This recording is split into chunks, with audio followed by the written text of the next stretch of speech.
Mateus capítulo 6, eu quero ler a partir do verso 9, na minha versão diz assim: por essa razão, vós orareis, Pai nosso que estás nos céus, santificado seja o teu nome, venha o teu reino, seja feita a tua vontade, assim na terra como no céu. Dá-nos hoje o nosso pão diário, perdoa-nos as nossas dívidas, assim como perdoamos os nossos devedores, e não nos conduza à tentação, não nos deixe cair em tentação, mas livra-nos do maligno, do mal, pois teu é o reino, o poder e a glória para sempre. Amém. Palavra do Senhor. Fecha os teus olhos. Senhor, estamos diante da tua palavra, Pai. Cremos, Deus, que ela é espada de dois gumes, ela é poderosa para fazer divisão de alma e espírito, de juntas e medulas. Ela é apta para discernir as intenções do coração do ser humano, Pai.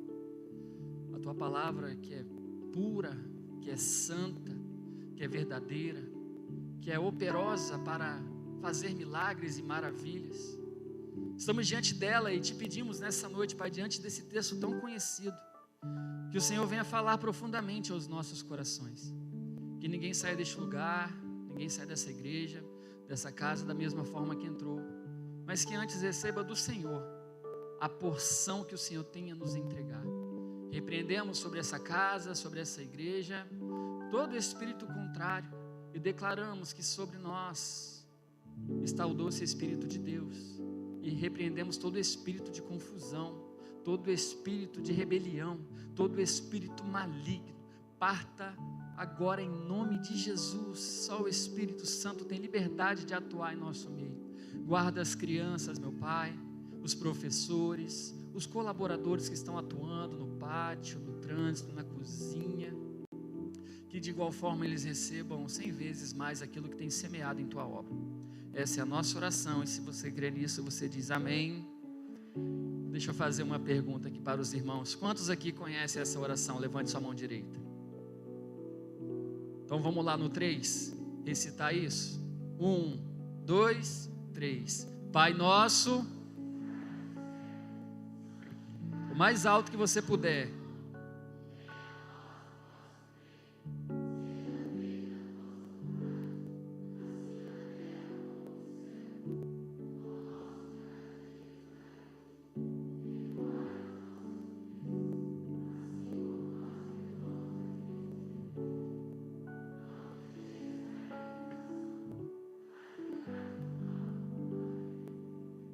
Tá faltando um finalzinho. E agora ficou um burburinho, né? Pois teu é o reino, o poder e a glória para sempre. Amém. Você pode aplaudir o Senhor?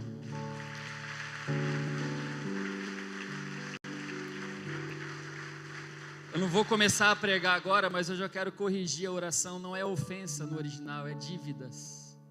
Nós temos uma dívida para com Deus. O pecado trouxe uma dívida e não ofensa. Então perdoa as nossas dívidas, assim como nós perdoamos os nossos devedores. Amém, irmãos? Pois bem, eu não creio que essa porção bíblica, que esse texto bíblico é o mais conhecido, especialmente aqui no Brasil. Se eu pegasse qualquer outro texto da Bíblia, 3, 4 versículos seguidos aqui, e pedisse aos irmãos para recitar ele, talvez 5% saberiam de cor. E olha que eu posso pegar um texto conhecido como Romanos capítulo 8, a partir do verso 31, 10%. Estamos diante de um texto que é extremamente conhecido, que muitos usam em vários contextos. Irmãos, eu sempre me aventurei a jogar bola. Eu sempre fui meio mediano assim. Sempre fui.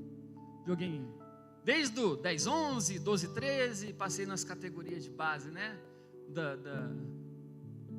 Dos timezinhos aí. 12, 13, 14, 15. Aí você vai ali para aspirante, depois titular. Disputei torneio de Vila Velha. Jogava essas antes de me converter. E é engraçado que toda vez antes de começar um jogo, quem já jogou assim sabe o que eu estou falando, junta a galera no vestiário, e aí todo mundo, vamos orar, vamos, né? Pai nosso que está no céu, santificado seja o teu nome, venha a nós o teu reino, seja, é assim ou não é? Todo mundo gritando lá no meio de campo. Aí no final, vamos, não sei o que, vamos! E no final um ou outro solta um palavrão, vamos! É ou não é? É ou não é? Vamos! Quem já jogou sabe o que eu estou falando. Ou quem sabe na empresa, né? Vamos orar aqui, fazer a oração do Pai Nosso. E aí o povo começa ali a orar, aquele dia.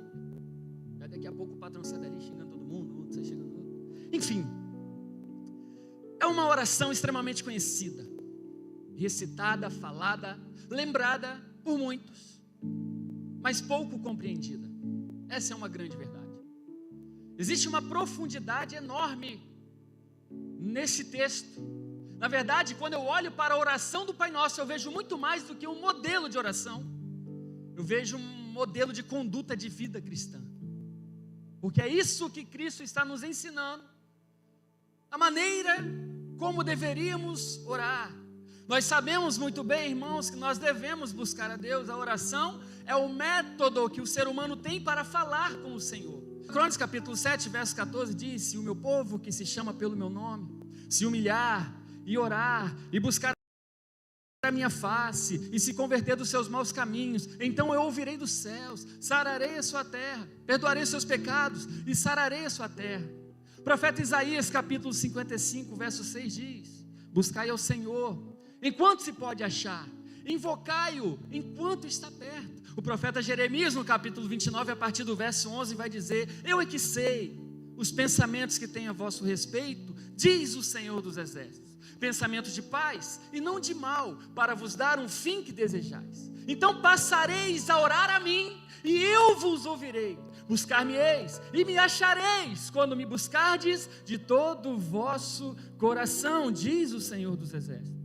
E o mesmo profeta Jeremias registra no capítulo 33, verso 3: invoca-me e responder-te-ei, anunciar-te-ei coisas grandes e firmes, e escondidas, em algumas versões diz, que tu não sabes. Então a Bíblia, eu citei alguns textos do Antigo Testamento, mas quando vamos para o Novo Testamento, também tem várias ordenâncias acerca da oração. E, aliás, Paulo diz em 1 Tessalonicenses 5,17, que a oração tem que ser contínua. Ele diz: orai sem cessar. Mas a pergunta que muitos fazem, principalmente quando a gente se converte, né? Ou caminha com Cristo, é: mas como que eu devo orar? Como que tem que ser a minha maneira de se expressar diante desse Deus maravilhoso? Como que eu falo com Ele? E eu quero hoje aprender, irmãos, com esse texto, bem breve, antes da gente entrar na ceia, algumas lições da oração do Pai Nosso. E a primeira coisa que eu quero falar, se você está com a sua Bíblia aberta aí, é que Jesus ensinou primeiro como não devemos orar. Amém? Vamos lá no capítulo 6, verso 5.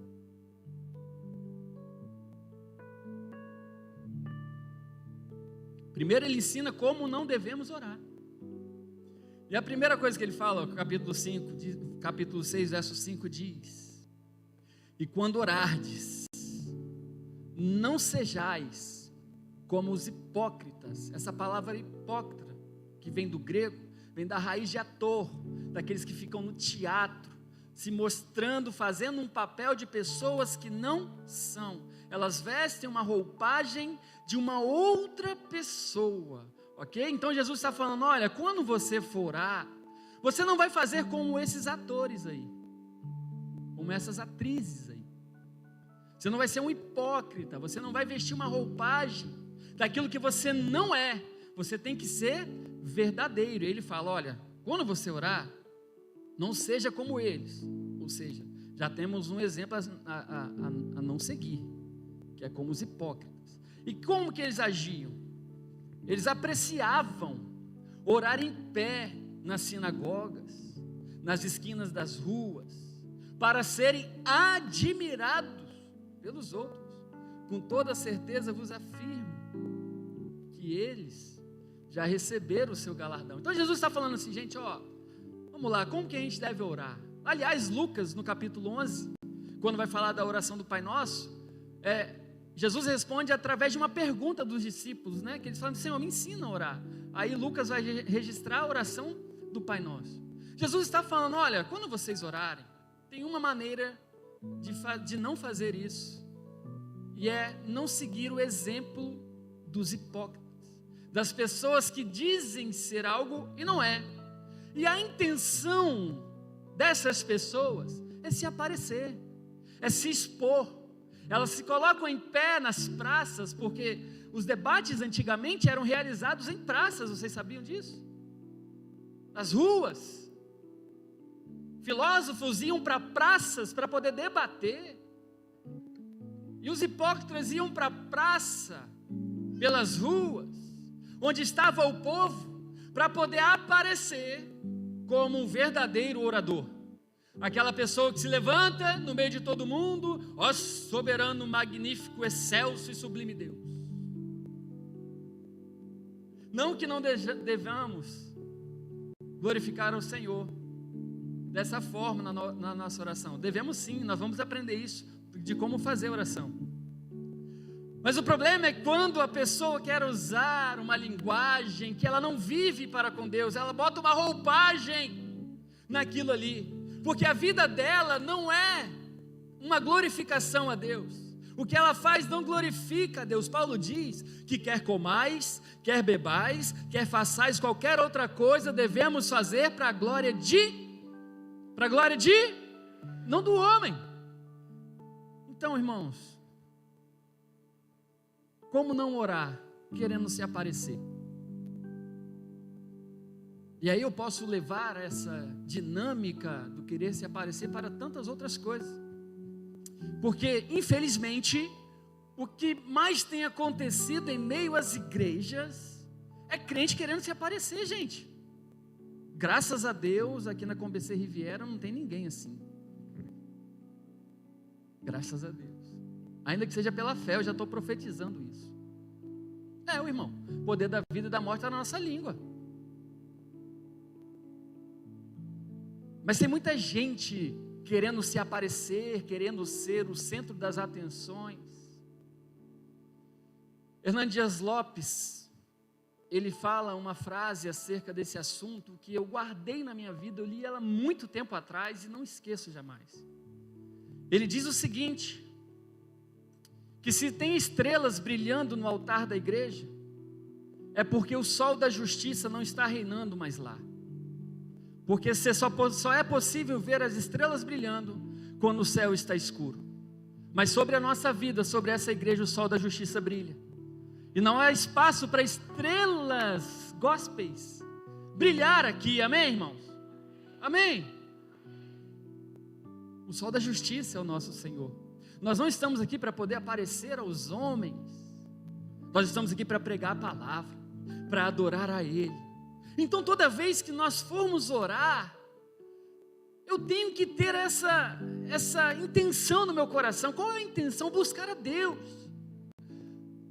E sabe, irmãos, o que acontece às vezes? Nós estamos aqui num culto de oração, ou num culto de adoração como esse, e as pessoas às vezes levantam a voz em oração, cantam, colocam as canções como uma oração na sua vida, mas quando sai da porta não fala com Deus, e ela só volta a falar com Deus no domingo seguinte, quando estamos aqui no momento de adoração, ou no momento de louvor a Deus. Não faça isso para se aparecer. Diga assim, oração não é para aparição, não tem que me aparecer. O que importa é que Ele cresça e eu diminua. E a outra coisa, Jesus disse, olha, verso 7, quando orardes, não use de vã repetição. E aí, irmãos, eu quero te ensinar nessa noite, que a oração do Pai Nosso é apenas um modelo de oração. Ela não tem que ser uma repetição vazia do meu coração, como a maioria dos brasileiros oram hoje, sabia disso? Oram sem ter o sentido da verdade da Escritura, oram sem entender o que está escrito ali, e aí isso vai se tornar uma vã repetição. E se isso se torna uma vã repetição, eu estou contradizendo o que Jesus está falando aqui no verso 7, porque ele já está ensinando como não orar, e ele fala assim: olha, você não vai orar repetindo palavras vazias. O que é palavras vazias? É o que você fala no automático, sem perceber o que você está falando, sem perceber o que você está fazendo. E ele fala: olha, não vai fazer isso não, isso aí faz os pagãos, porque os pagãos acham que devido ao muito falar, repetir a mesma coisa, eles serão ouvidos. Ei, irmão, oração é um diálogo, uma conversa.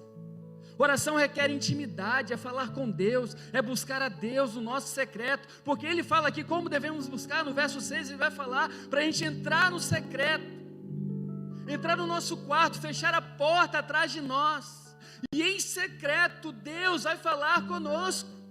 Ontem eu estava ouvindo uma canção de uma jovem, que por sinal fantástica, e ela recita justamente esse capítulo 6 aqui de Mateus, e ela fala na canção que o segredo é o secreto, e o secreto é o segredo para a intimidade com Deus. Mas nós muitas vezes estamos agindo como os pagãos. Não, irmão, vai falar com Deus, expressa aquilo que está no seu coração. Eu não estou querendo dizer que você não possa recitar a oração do Pai Nosso, desde que ela faça sentido para você. Agora, quantos você conhece que oram isso, mas não tem mínimo de conhecimento do que Jesus está querendo dizer? Como eu disse aqui, no futebol o pessoal se juntava e falava e orava e era gritando, mesmo no final soltava um palavrão. Aí eu te pergunto, você acha que esse povo está ali tem conhecimento? E eu vou falar, eu também era um deles. Não era convertido ainda não, estava lá no meio. Mas depois, a oração do Pai Nosso começou a fazer sentido para a minha vida. E aí, irmão, quando essa oração faz sentido para você, você entende, compreende, a oração não vai ser um peso, a oração não vai ser um fardo, a oração não vai ser uma obrigação. Na verdade, quando você deixar de orar, você vai sentir saudade da oração. Ela vai fazer falta no seu dia. Você vai querer buscar a Deus, o seu coração vai se incomodar, o Espírito do Senhor que está sobre a sua vida, está na sua vida, vai te incomodar a oração. Por quê? Porque isso virou um hábito de intimidade seu para com Deus, e aí quando você não ora, isso faz falta no seu dia. Experimenta orar com o coração, não com vãs repetições. Vãs repetições fazem os pagãos. Jesus falou assim: olha, não orem como eles. Então como eu devo orar? A primeira coisa está aqui no verso 6. Entrando no secreto do meu quarto. Tu, porém, quando orares, vai para teu quarto, e após ter fechado a porta, orarás a teu Pai que está em secreto, e o teu Pai que vê em secreto te recompensará plenamente. Deixa eu fazer uma pergunta: quantos creem que essa palavra é uma verdade? Você crê nisso, irmãos? Então vamos entender o poder que há no secreto. Vamos entender o que a palavra diz. São palavras ditas pela boca do próprio Jesus. Quando nos dispomos um tempo de oração no secreto com Deus, Ele vê em secreto, e a minha versão diz que Ele vai nos recompensar plenamente. Tem recompensa de Deus para aqueles que têm intimidade com Ele. Você crê nisso? Então diga assim: eu preciso passar mais tempo no secreto. Pois bem, segunda coisa que eu quero aprender, o verso 9, Jesus diz assim: por essa razão ou seja, para não se parecer como hipócrita, e muito menos com pagão que adoram outros deuses com vãs repetições, ele vai dizer assim: por essa razão orareis assim, como um modelo, como uma forma a ser imitada, a ser vista, analisada, para que possamos ter uma oração um pouco mais eficaz. O apóstolo Tiago diz que nós não recebemos porque pedimos mal. Muitas vezes não sabemos como orar. Romanos capítulo 8 vai dizer que o Espírito Santo do Senhor intercede por nós com gemidos inexprimíveis, impossíveis de serem expressos. Pastor, não sei orar. Clame ao Espírito Santo na sua intimidade com Deus e lance as palavras que saem do seu coração ao Senhor, que no meio do caminho, irmãos, tem um Espírito que pega essas palavras e codifica ela de uma forma tal que Deus compreenda o que está saindo do seu coração. Aí quando orar, ore assim. Jesus ensina: Pai Nosso. Primeiro, ele está trazendo uma novidade nova, né? Como diz os jovens aí para os judeus, chamando Jesus de Pai, de Abba, como é a tradução do aramaico, de paizinho. Ele fala: olha, Pai, quando vocês forem orar, lembre-se, existe um Pai que está nos céus, que é seu Pai, que é o seu Abba, está contigo, que não te abandona, que é o seu escudo, que é o teu broquel. Qual pai aqui que não defende os filhos, irmãos? Ainda mais vendo um filho sofrer injustiça. Nós temos um pai. Você não é órfão. Mas aí eu quero deixar claro também, que a Escritura diz em João capítulo 1, verso 12, verso 11 e 12, ele veio para o que eram os seus, mas os seus não o receberam. Mas a todos quantos o receberam, deu-lhes o poder de ser chamado filho de Deus. Então nem todo mundo é filho de Deus.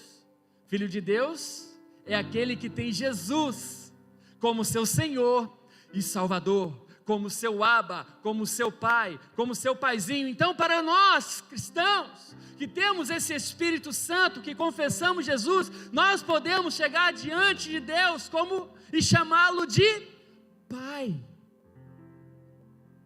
E Jesus ensina: olha, Ele é Pai, mas é um Pai nosso. Diga assim: é Pai nosso. Diga assim: Pai nosso.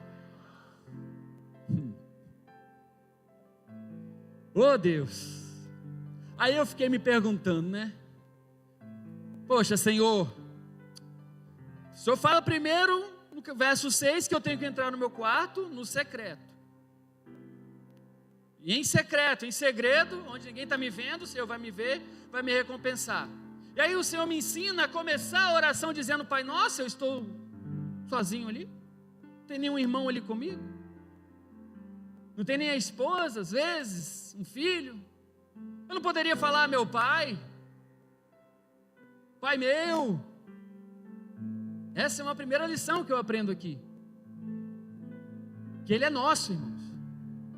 E quando Ele fala que Ele é Pai nosso, automaticamente nessa frase está escrito assim: eu tenho um irmão. Eu não sou filho único, não sou filho exclusivo. Eu tenho um irmão. Sabia que você tem irmão? Olhe para o seu lado aí. Irmão em Cristo. Isso. Essa pessoa que recebeu Jesus tem o mesmo pai que você. É diferente de você? É. Pode ser que não seja tão chato como você, ou quem sabe até mais chato que você. Pode ser que não seja tão bonito como você, ou muito mais bonito que você, mas é seu irmão em Cristo. Então quando Jesus ensina a orar, Ele começa a oração ensinando que nós temos irmãos, que devemos lembrar disso, que o Pai não é só meu, apesar de ser meu Pai, Ele é Pai de todos aqueles que receberam Jesus Cristo como Senhor e Salvador da sua vida. Nós temos irmãos, e essa oração já me faz lembrar que eu não estou sozinho, que eu tenho irmãos junto comigo. Amém, irmãos? A outra coisa, o texto vai dizer: santificado seja o teu nome. Primeiro ele fala que ele é Pai, e Pai, nosso Abba, não somos órfãos, temos um Pai. E aí depois ele diz: santificado seja o teu nome. E aí a pergunta que muitos fazem é: será que nós podemos santificar ainda mais a Deus, né? Não, irmãos, não há nada que o ser humano possa fazer que possa tornar Deus mais santo, porque a essência dele é santidade, ele é santo. Ele se levanta no Antigo Testamento, Pedro vai replicar isso no Novo Testamento: sede santos, porque eu, o Senhor, sou santo. Um dos atributos de Deus é a santidade. Então não há nada que o homem possa fazer que vá tornar Deus mais santo. Mas quando ele nos ensina a orar, falando Pai nosso que estás no céu, ele continua dizendo: olha, santificado seja o teu nome. Ele está querendo que a gente cante como cantamos aqui: santo, santo, santo é o Senhor dos exércitos.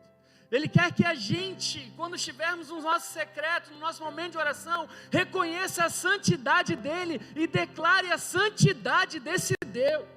Ele é santo, irmãos. Isaías, quando teve a visão do trono de Deus, ele viu os querubins andando ali, voando, e ao redor do trono uma canção: santo, santo, santo é o Senhor dos exércitos. A oração do Pai Nosso nos lembra que Ele é santo, irmãos, e que nós devemos ser santos como Ele é. Mas tem uma coisa aqui, Ele diz: santificado seja o teu nome. Ah, irmãos, Deus tem nome. E preste atenção que o nome para o judeu, ele é completamente diferente para nós na nossa atualidade. A gente coloca nome por achar bonitinho, sim ou não? Célio, nome bonito, colocar. Rubens, nome bonito, vou colocar. Beatriz, Sara, Maria, José. E outros colocam o nome por achar ridículo, né? Porque esses dias a gente estava em casa. Aliás, nós passamos em frente a uma clínica, aí estava lá: doutora fulano não sei o que de boa morte. Eu falei: Jesus. Aí Larissa pegou e colocou alguns nomes, né? E começou a falar. A Gabriela falou: não é possível, é. Cada nome, irmão, meu Jesus amado. A gente coloca nome por colocar, mas o judeu não.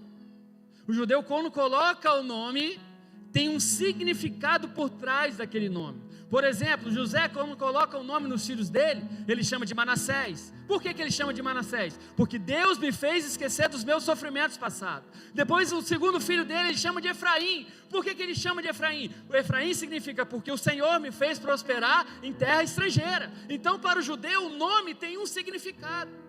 E quando falamos do nome de Deus, automaticamente, embutido no nome de Deus, estão os seus atributos, estão o seu poder, a sua glória, a sua majestade. O nome dele, são vários. El Roi. Quando ele se apresenta para Agar, ele diz: eu sou o El Roi, o Deus que te vê. Quando ele se apresenta para Abraão, ele diz: eu sou o Jeová Rafá, o Jeová Jirê, o Deus da provisão. Ele é o El Elyon, ele é o Adonai, ele é o Jeová Jirê, ele é Jeová Nissi, o Senhor é a nossa bandeira. Ele é Jeová Rafá, o médico dos médicos. Jeová Shalom, o príncipe da paz. Ele tem nome, e o seu nome fala dos seus atributos. Quando Moisés chega diante dele, quando Deus se apresenta a Moisés. E Moisés fala assim: tá, mas como as pessoas vão falar quem me enviou? Eu vou falar quem? Qual o seu nome? Ele só diz assim: eu sou o que sou. Eu sou o verbo. Eu sou o alfa. Eu sou o ômega. Eu sou o princípio e fim. Os discípulos, quando viram Jesus andando por sobre as águas, depois de Jesus ter tirado Pedro da água, eles olham e falam: quem é este que até o vento e o mar lhe obedecem? Esse é o Criador, esse é o nosso Deus. Então, quando a oração do Pai Nosso nos ensina: santificado seja o teu nome, devemos lembrar que o nome de Deus está embutido ali, os seus atributos, aquilo que Ele é. Isaías vai dizer que Ele é maravilhoso, que Ele é conselheiro, que Ele é Deus forte, que Ele é o Pai da eternidade, que Ele é o príncipe da paz, Ele é a resplandecente estrela da manhã, Ele é o alfa, Ele é o ômega, Ele é o sol da justiça, Ele é o cordeiro, Ele é o leão, Ele é aquele que era, é aquele que é, aquele que há de vir. Esse é o nosso Deus que cultuamos nessa noite. Ele tem um nome. Quando dizemos santificado seja o teu nome, que o nome de Deus seja exaltado. Paulo vai dizer que um dia todo joelho se dobrará e toda língua confessará que Jesus Cristo é o Senhor. Ele é o Messias aguardado. Ele é o Yeshua Hamashia, Jesus Cristo o Messias. O seu Deus tem nome, irmãos. E em cada nome tem um atributo seu, operando no meio da igreja. Diga assim: santificado seja o teu nome. E aí o verso 10 vai dizer assim: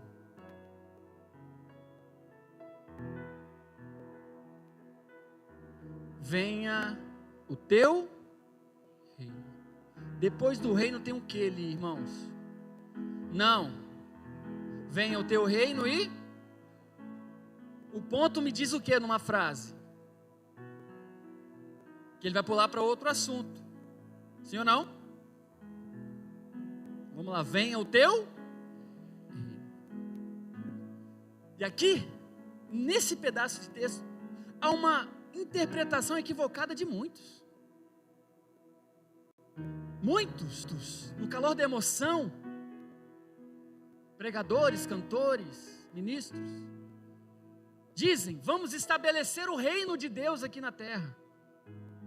Já ouviram isso? Quem já ouviu isso?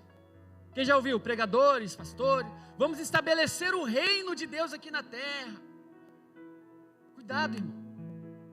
Porque quando Jesus fala venha o teu reino, Ele não está nos ensinando a orar, aguardando que o reino dele venha para essa terra, onde nós somos meros mortais. Está certo que Paulo vai dizer, na segunda carta aos Coríntios, no capítulo 5, que nós somos embaixadores de Cristo. E o que é um embaixador de Cristo? É um representante do reino dele aqui nessa terra. Agora, trazer o reino de Deus para a terra, dizer: estou trazendo o reino de Deus para a terra, você está sendo melhor do que Jesus, irmão. Porque se você ler João capítulo 18, quando ele é interrogado, ele diz: o meu reino não é deste mundo. Ele diz: o meu reino não é daqui. E aí tem um monte de crente querendo ser melhor do que Jesus. Estabeleceu o reino dele aqui. A Bíblia diz, irmãos, que esse mundo jaz no maligno, jaz sobre os poderes do maligno. Não, isso não significa que o Senhor perdeu o poder, que Ele perdeu o controle, nada disso. Mas quando Jesus está ensinando, venha o teu reino, sabe o que Ele está nos ensinando? E nós muitas vezes não compreendemos isso. Ele está ensinando a gente a orar: Senhor, rasga o céu, Maranata, ora vem Senhor Jesus. Por quê? Quando o reino dele vai ser estabelecido? Paulo vai dizer na primeira carta aos Coríntios, capítulo 15, quando o último inimigo for vencido. E qual é o último inimigo? A morte. E aí depois Paulo vai dizer, 1 Coríntios 15, 50, que carne e sangue não podem herdar o reino de Deus. Então não queira ser melhor do que Jesus, dizendo: estamos estabelecendo, essa igreja está estabelecendo o reino de Deus aqui na terra. Não faça isso, porque tem ali um ponto, depois da frase, venha o teu reino, ponto. Aí depois começa uma outra afirmação, venha o teu reino. Jesus ensinando a gente a orar, sabe o que? Senhor, os dias estão passando, quando será que o Senhor vai vir? Quando o Senhor vai voltar para buscar a tua igreja? Vem o teu reino, é ter saudade daquilo que nós não vivemos ainda, que é a eternidade no céu, é buscar a maravilhosa presença de Deus, quando Ele vai vir buscar a tua igreja. Paulo vai dizer assim: digo-vos um mistério, nem todos dormiremos, mas todos seremos transformados, no momento, num abrir e fechar de olhos, ao soar a última trombeta, e essa trombeta soará, os mortos em Cristo ressuscitarão primeiro, e nós que estamos vivos seremos arrebatados aos altos céus. Quando Jesus nos ensina, venha o teu reino, Ele está ensinando a igreja a clamar pela volta dEle, irmão. E hoje nós estamos aqui na Santa Ceia, trazendo à nossa memória aquilo que dá esperança, porque nós cremos que um dia, muito em breve, o reino de Deus de fato será estabelecido, mas o reino dele não é desse mundo, o reino dele é em Jerusalém celestial. Ele mesmo afirmou isso, e é para lá que nós iremos. Não se turbe o vosso coração, credes em Deus, crede também no Pai, porque na casa do Pai há muitas moradas. Tem lugar preparado para mim e para você, irmão, no reino de Deus, e o reino de Deus não é nessa terra. Em Mateus capítulo 25, quando Jesus está falando ali, no sermão escatológico dele, ele fala sobre a separação de bodes e ovelhas. Não sei por que ele falou que os bodes iam para a esquerda, os bodes para a esquerda e as ovelhas à direita. Está lá, é a Bíblia. Os bodes para a esquerda, ovelha, direita, bode, esquerda. Você entendeu? Entendeu? Não entendeu?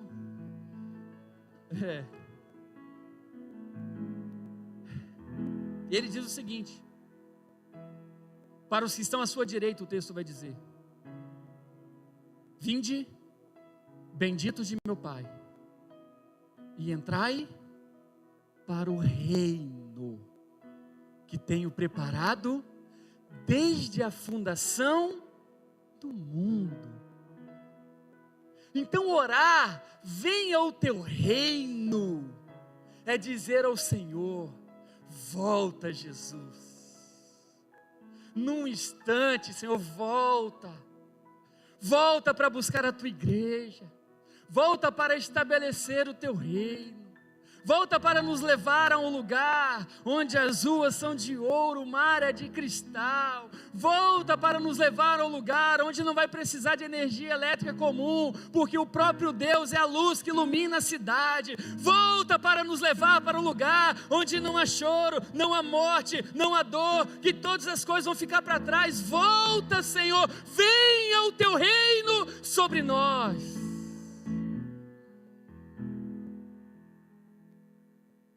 Deus reina em nossos corações, Ele é o nosso rei. Mas, irmãos, você não vai estabelecer o reino de Deus aqui, nessa terra, não vai.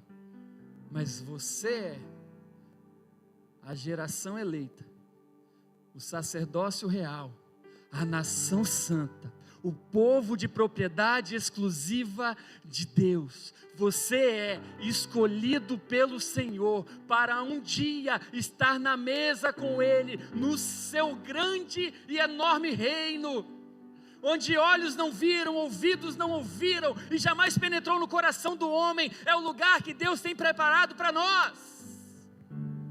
Amém, irmão? Diga assim: Maranata, ora vem, Senhor Jesus. Filipenses capítulo 3, verso 20, Paulo diz: a nossa cidadania é dos céus, de onde aguardamos com grande expectativa o Salvador, o Senhor Jesus Cristo. Oh, irmão, somos cidadãos dos céus. Paulo vai dizer que as breves e momentâneas tribulações, aflições, angústias que vivemos nessa terra não se compara ao peso da glória que está por vir. Então, quando você for orar, primeiro, declare a santidade de Deus. Declare a santidade dele. Reconheça os teus nomes. Procure saber qual é a profundidade de cada nome que a Bíblia dá ao próprio Senhor. E declare de joelhos: venha o teu reino. Quando nós clamamos, venha o teu reino, nós queremos Jesus, porque Ele é o rei desse reino. Ele vai vir nos buscar. Tem uma canção que diz, né? Eu não sou daqui, pra casa voltarei. Ele vem me buscar e com Ele eu irei. Eu não sou daqui, pra casa voltarei. Ele vem me buscar e com Ele eu irei. Você crê nisso, irmão? Aplauda ao Senhor. Aleluia. Você é cidadão do céu. O teu rei tem um reino que é eterno. Se o reino de Cristo fosse estabelecido aqui nessa terra, onde nós, meros mortais, estamos, ele seria um reino curto, 70, 80, 100 anos, 120. E qual seria a função? Seria mais um rei na história. Mas ele não veio para estabelecer o reino dele aqui. Ele veio para nos resgatar para o seu verdadeiro reino, para as mansões celestiais em Cristo, para estarmos com Ele. Há um reino nos aguardando, irmãos. O Rei nos aguarda. O Rei nos aguarda. Então, quando você for orar, você ora assim: Senhor, venha o teu reino, mas com a consciência de que você está dizendo: Senhor, volta logo, vem me buscar, vem me levar, eu anseio estar com o Senhor. Irmãos, olha que profundidade Jesus está ensinando. Eu quero estar contigo. Jesus está falando: olha, ore assim, desejando o reino de Deus, desejando estar com o Senhor. E Ele está voltando, irmãos. Eu queria chamar o ministério de louvor aqui. Semana que vem vai ter a parte 2 dessa oração, tá? Vou dividir essa pregação em 2 mensagens. Parte A, que nós encerramos aqui, e semana que vem a gente termina a pregação do Pai Nosso.